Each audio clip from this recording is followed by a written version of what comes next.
in a few. Was it? No, it wasn't a wage. I think it was just a pickup, and I play a few games with them. End up playing a little bit, and then we end up getting a bigger team going with me, Frenzy, and Vital, and we pick you up for a few games, and that's when I kind of found my way again in COD. I started becoming a pretty good sub player, as well as an AR player. This is when I kind of got that diversity back. And whenever you didn't play, or whenever friends went to use sub, I pulled out the second AR I anchored. And I said, no, I'm not the best at anchoring. The only reason I have any knowledge of anchoring is just because I did it in AW. That's the only reason why. Yeah. And as you know, I don't understand spawns completely in this game, which is why I ask you all the time, like, how the fuck do I do this? I'm sitting here in the anchor position and we're still spawning the fuck out, like, what? And, you know, but my AR shot is solid. I'm not gonna say it's godlike, but you know, as I proved when I was giving fucking Bran and Niall the gunny. It's solid. I'm not gonna say it's godlike, but it's solid. And that really put me in a spot where, like, even now I can still pull out a sub and do what I used to do. Like, I'm a little bit more inconsistent with a sub just because I haven't used it in like 2 weeks, but I could still kind of hang with a sub and I can hang with an AR. And I've never been in a position like that because obviously in AW I was average at best with an ASM1. I was always a BAL player through and through, and like the difference in my skill level between a BAL and an ASM1 was strange because you never really saw that. I was so one gun player, it was crazy. But yeah, so that put me in that position. You ended up playing with us for a few days, and fuck, we were blowing teams out. we were destroying, and we were pretty fucking good in hardpoint. Like, Uplink, I think we were decent at, just simply because I still to this day don't fucking understand how to play Uplink. And I still haven't practiced throws. I think I've thrown like 5 throws in my life and I've only gotten 1 in. So Uplink strands on the game. So CTF I understand a little bit more just because I played CTF a lot in the early game. But yeah, we ended up playing a few days and we got pretty good. Then obviously the fucking arguments ensued, Frenzy and Vital, the usual shit. They argue, they split. Frenzy goes off in his own way, basically wishes me the best of luck with Vital, and then the 2v2 S&D wages begin again. Woo! Yay! There will be events that aren't 18+, and I know this for a fact because I-56 this year had like 12 teams, and 8 of them were the top 8. And it's not worth I-57's money or I-56's money to hold an event for 12 teams. The amount of money they have to put on getting side stations and stuff like that, it's not worth the money. So either they're never gonna have a COD event in I-56 in the next Insomnia, or they're gonna make it under 18s again. And I doubt they won't have a COD event because they basically have one at every single one.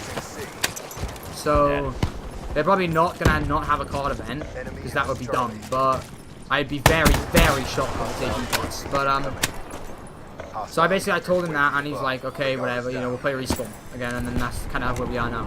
Looking for people. Getting fucking wrecked by you in hardpoint, but then Shrek and you in S&D. Oh, bro. Yeah, well, I find laws and shit to do with gambling and Call of Duty, and like they were never present in the AW because Activision really didn't give a shit what events Amber Pro hosted. But now because they do, the rule is that under 16s can't play Call of Duty at a LAN event and cash out. And obviously, like, all these under 16s are just like, bro, I will literally go to a LAN event just for the sake of going. Like, the likelihood of me cashing out anyway is pretty slim. So, like, it's not like it matters. But, like, that would be the simple thing to do, is just to host a LAN where, well, not even no cash out, but host a LAN where if you have players on the team that are 16+, they take the money. And then, like, at the same time, you can just, after the tournament, you can just PayPal them the money that they deserve. It just frees Amber Pro of all legal interactions, I guess. Alright, so now that we've kind of gone through our entire COD history together, now is where I kind of ask you a bit more about what you think about the current scene and stuff like that. So my first question is, what about 18 plus COD? What do you think? Like I explained this in my he does in the video have that I did on my videos up, channel. guys. So if you kind of want to see without me, because you know I suck, they're on his channel. I'll put the link in the description as well as his Twitch. So you can check them out because he does stream sometimes, bit irregular, but he does stream sometimes. Like I explained in my video that in terms of professionalism and stuff like that, it's a good idea to have LANs 18 plus, because the 14-year-olds and 15-year-olds, they'll get a kill on LAN and they tend to stand up, look at the person across the table, and then call them a fat cunt. With increasing regularity, it's ridiculous. So like in terms of professionalism standpoint, it was a good move, but at the same time, it just means that the COD EU amateur scene died. Basically, essentially. In the space of a month, everybody was just like, "Fuck this! I've got nothing to play for. I'm gone." Now we're just left with fucking, like pretty much nobody. Everyone in their right fucking cat's mother is an ego.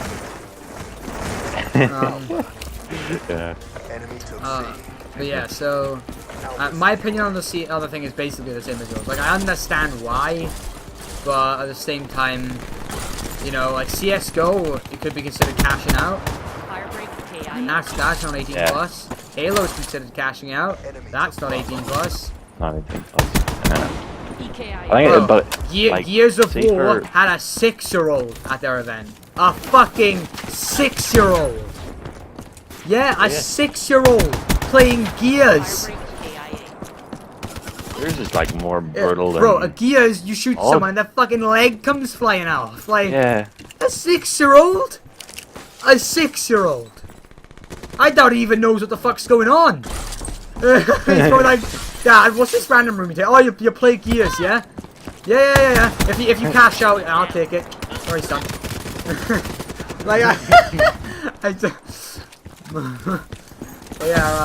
like, what is this big check with a couple of words and letters on it? Daddy will take care of that, son. Don't worry. But yeah. Oh my God, 6-year-old. Jesus. 6-year-old at a Gears event. Like, you probably know more about Halo than I do, obviously, but do like Bungie, or actually it's not Bungie, it's 343 in it. Yeah. Do they take any like action towards like Insomnia events and stuff like that? No. That's probably why you can cash out. It's the only event, the events that I think Activision do this, right? Only HWC licensed events have, I think it's 16 plus, because that's the age rating of the game. Like that would make more sense. Like, why don't you have all the CWL lands have that? Why don't you have like UMG and stuff like that be allowed? Because it's their own rules. It's their event. Yeah, you see that's the thing, because Pro was originally supposed to be a challenger event, but then Activision stripped them of that like challenger event sort of idea, and now it's just a regular LAN. There's talk that it could end up becoming 16 plus. Well, at least. Then again, the event's only like a month away, so. And I have nowhere near enough money to go. Well, as I say, then again, 16 plus is better than 18 plus. Yeah, that opens up some more avenues. Like, it's still pretty shitty because there's so many like really good players who are like 14. But it does kind of open up the lane a little bit more. So fair enough. What do you think about the DDoSing League as it's turned into now? Oh, like at the start of it was obviously. Yeah, I love the idea of CWL, but my issue is having an online league brings so much randomness to LAN. Because as you saw on LAN, LG crushed on LAN. But then they're like third bottom of the league. It's like, I was thinking about it myself. Like, I don't know what I was doing. I mustn't have been doing anything, but I was just thinking about it. And like, I was thinking, would it not be so cool if they arranged like a month where they just brought all of these teams together in LA or wherever like Maven and all them cast from, and just did 1 month, put all 12 teams up in houses and shit, and did the league online. The thing is, right, that's possible because you know the FIFA Pro League, that's all in the Gfinity Arena. All of it is in the Gfinity Arena, all of it. Right. And if FIFA can do it, FIFA, why can't, like, obviously there's online cups and stuff, but the main, like, major pro division is all online.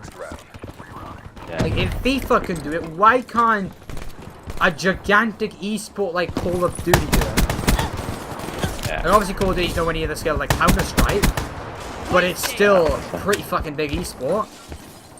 It's probably the most fan-orientated esport. There's so much fandom to it, it is. Yeah. I think it's because it's so easy to like follow. Like Counter-Strike, yeah, it's so easy. Like Counter-Strike, yeah, you can say Counter-Strike easy to follow, but there's still kind of like some things you kind of need to know, like what's saving, like why are they not pushing to try and kill him? Why is he sitting back now, waiting for the round to end? Like whereas in Call of Duty, they always go for the kill. Yeah. I think the one game mode you kind of would need explaining would be SND. Every other game mode is simple, isn't it? Hardpoint is basically King of the Hill. CTF is CTF. Uplink maybe you could try and like describe. You'd have to describe uplink. Yeah, it's like basketball. Basically basketball meets like rugby. Yeah, kind of. Basketball meets rugby with guns. That's essentially it. Yeah, like I say, I understand the ruling, but maybe it could be stretched a little bit more because. You know, it's basically kill the EU amateurs, essentially. Yeah. All right. Let me think of a good question here because I have an idea of what to ask you, but I'm trying to think of how to word it. Secure the objective. All right, now we'll go with this. We'll go with this. Right. What is your favorite moment in Call of Duty esports history? The one thing you always remember, you never forget it. Oh, goodness. Like, we all have that one play you just don't forget. Oh, yeah, I know it now, right? On Stronghold, or no, not Stronghold, Solar Hardpoint on AW, it was rotating from the mid-cut hill to the back garage hill. And I was, this is what at the time that I played Anchor, and I was set up a good 20 seconds before anybody came. And I was about to give up the lane and pushed like and help out in the hill, and then all of a sudden, like I'm sitting like on the back of my back car park behind the car, and all of a sudden they spawn like glass. Yeah. 4 of them come at me, all in a line. I kill all. I remember that you put that up one thing in the COD video, and then 2 more come off spawn, and I killed them. And then I think I ended up killing like another one, like just out of randomness in the same life, but it wasn't like included in the original 6. It's ridiculous. I remember you put that on Twitter, didn't you? Yeah. I can remember seeing it. Dirty. Oh. Now there's a few plays in my mind that I just don't forget. I might have to put mine in the top 3. Because there's 3 it's hard to decide. First one is my first ever week playing comp. I'm in a Twitter tournament. Now, at this point, I don't understand how insignificant Twitter tournaments are. So I see them as like, holy shit, a tournament. I've got to fucking go so hard in this. And it's a Terrace S&D. And we're down 0-1. And it's a 1v4. It is a 1v4. If you look at it, it's a 1v4. Okay? My whole team dies, but what happens is somebody jump snipes and he falls off the map. But I do put a bullet in him, so as he falls off the map, it's technically my kill. So it is technically a 1v4, but it's Terrace S&D 1v4. And I kill this guy, I shoot the guy sniper and he falls off the map. And then I run towards B bomb. And I shoot the guy off bomb, jump, turn around, 180 the guy on top greenhouse. And then knee slide and just incinerate the guy out of Lazy River. It is the craziest 3-piece I have ever seen. At this time I'm playing with a guy called like Rush EU or something like that. And he just goes, in his thick fucking English accent, oh my god, you just went so big. And I'm like, let's go! Let's go! And we go on, and we go on to lose 6-4, even though I get like 16 kills. But you know, and this is I used to use this is when I used to use an ASM1 in SND, and I was that game. I remember I flanked Lazy River 3 rounds in a row, and I got 3 kills 3 rounds in a row from that flank. Like to the point where they were pre-aiming me, and I was just gunning out of the pre-aim. The only reason we lost is because of this. The time I think we went down 5-2, and then we brought it back to 5-4, and then we lost. Yeah. Because that's when they started stacking their fucking base, because they realized that literally all I'm doing is the same thing over and over and over again. But yeah, there's that play. There is the almighty quad feed on that Belgian land team. Do you remember that? A retreat hardpoint. No, I don't remember. I was we were playing a retreat hardpoint against that Belgian team who's been to like 6 lands. And I come down as last hill and I push out a mid. Fucking attic hill. I push out and I quad feed their whole team. And I can always remember because you're just there like, oh my god. And Provis goes, wait for it. And then he's like, there's the lag from the gameplay. I just push out. I'm like, you can see me. I go, oh no! And you can see in the clip, I could have got a 5th because a guy jumps right in front of me. But at this point, I'm not even playing anymore. I'm like, oh my god! I just quad feeded them. Oh my god! And I think I ended the game with like 40-something kills. But yeah, there's that play, and then there's I might remember this for all the wrong reasons. Biolab CTF. Oh god. Oh, we need to explain that one. No. that haunts my memory. Never have I made a play so clutch to have it all taken away from me. Yeah. In the blink of an eye. Oh, what we were like down? We were down 3-1. We bring it back 3-3. And you're pulling the flag through green plat. I'm lagging a little bit behind you because I've just had to kill a guy on rotation. And you die in our base. They double push tunnel, I get one, I drop shot the second one, and then I fucking punch the guy that drops out a green plat to try and get the flag back. At this point, I am full red. You can throw a stun at me and I'm gone. And Mr. Connor Jebo, the man himself, is escorting me back. Now, the way you gotta realize is, right, is I've just 2 pieces out of orange tunnel. I've just killed the guy plat. So where is the last place they're going to come from? Bottom SEs. So, that overextension of bottom SEs, nobody's watched the whole time. So I know it's coming. I'm like, Connor, walk with me. Connor, please, just walk with me. Just walk with me. And he goes and runs off yellow tunnel. As I go down, I get one bulleted by the guy from bottom SEs, and they return it. And at this point, I have never gone off on a teammate, and I don't think I have since. Oh my god. But you know how I was so mad. I was like, I'm not gonna say that as loud because I think I lost my voice after this. I basically just said, for fuck's sake, Connor, in the loudest scream you will ever. I was that mad. I have never been that mad at a teammate ever before that and since, because that was to win the game. That was to outright kill it. We would have won the game. There was like 30 seconds left. I think did we end up losing in OT? Yeah. And I was just there. I was like, didn't we? I'm pretty sure we dropped him after that game, didn't we? Yeah, I'm pretty sure. I'm pretty sure that was like the end of the night and we just stopped scrimming because we were just so fucking annoyed. I was so mad. And we were all on like 30-something kills, weren't we? Yeah. The funniest thing about that was like, I pulled the flag out and I think I got to just about where green hut was and I was like, Connor, is our base clear? And he goes, yeah, man, yeah. Connor, is our base clear? Yeah, it's fine. There's nobody there. Then you get a 3-piece and he's like, oh, it's definitely clear now. And then runs off on you. And you get killed. I'm like, bro, you said it was clear. What are you doing? Oh my god! Like even if the base was clear, you with 30 seconds left, you still go with your flag carrier. Yeah, you just regardless. make sure that the flag goes Because like, in. what happens if they pull out a sniper and snipe me from fucking side purple? Like, what happens if that happens? Because that can happen. You can see in the Eskies from side purple. Oh yeah. Like what happens if they pull something crazy like that out? Or because I'm one shot, he just shoots a barrel shot and just clips me with it. Yeah. Like, if you're mid-bio and you die, they've got to return anyway. It's like... Yeah. Oh, that's haunted me ever, like, since that day. I'll never forget that play. That play is Oh no, I don't think I'll ever in my forget that fucking one. brain. Yeah.